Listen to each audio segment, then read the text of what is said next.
Hi, good morning.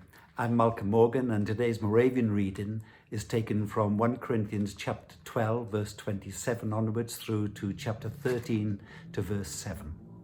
And it's an interesting passage between chapters 12 and 14. They're talking about spiritual gifts. But before we start, a bit of a background. Paul was a father figure. He founded the church in Corinth. He spent 18 months there.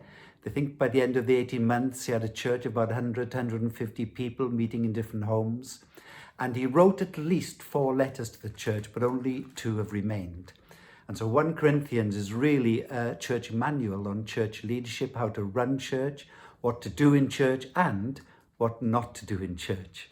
And it's a hard-hitting letter. He really goes for them in the mistakes they're making and the abuses that he sees and he's heard about. So when we get to chapters 12 to 14, he's talking about spiritual gifts. And wedged in between chapters 12 and chapter 14 is the chapter on love, chapter 13, probably one of the greatest pieces of writing ever written. So we start our passage in verse 27 onwards, where Paul says we are one body. We all belong together. And if one bit hurts, everybody hurts.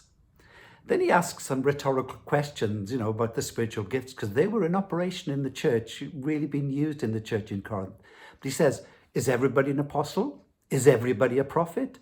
Do all have gifts of faith? And of course, the answer to each one is no. In other words, he says the gifts are given by God and dispersed as God sees fit. He gives different gifts to different people.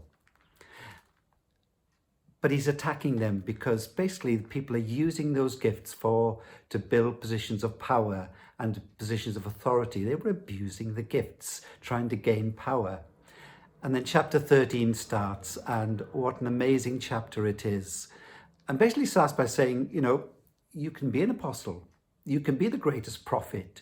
You can be the greatest giver. But without love, it's nothing. He says, without love, you are nothing. What an incredible statement to make.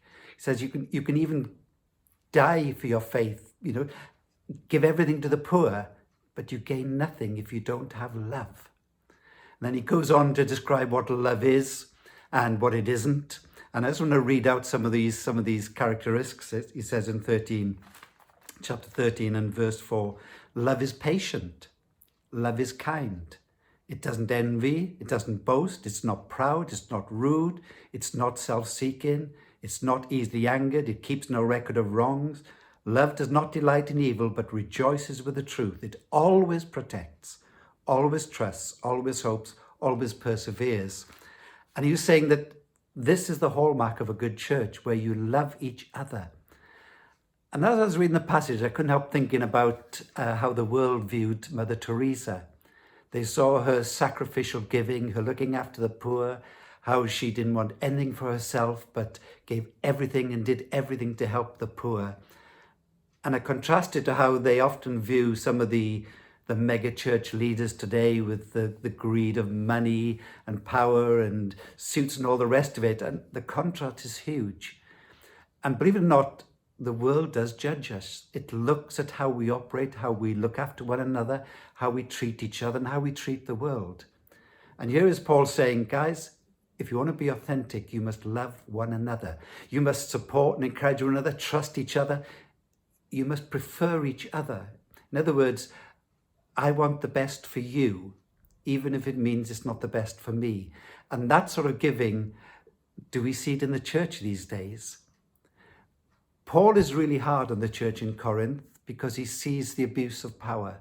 He sees what the leadership have done and the gifts and how they're being used for the wrong reasons. And he tries to bring it back to say, without love in the church, without us being one body, where if one person hurts, we all hurt, then what are we playing at? It really is a challenge. And for us today, that challenge still holds. How are we treating each other? How are we loving each other? How are we supporting one another? How are we encouraging each other? I love it. I get texts from people like Al just saying he's praying for me, that he's supporting and encouraging me. And it so helps to know that other people want the best for you.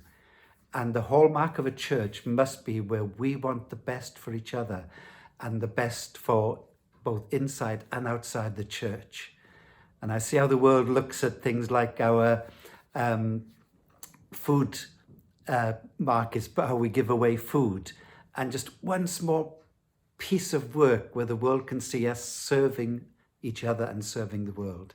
So let's encourage each other today. Let's prefer one another. Let's love each other with authentic love. Let's really be the church as Paul wants the church to be here. He says, follow my example as I follow Christ. So let's follow Christ and serve and love as he loved us. Have a good day, okay? Bye now.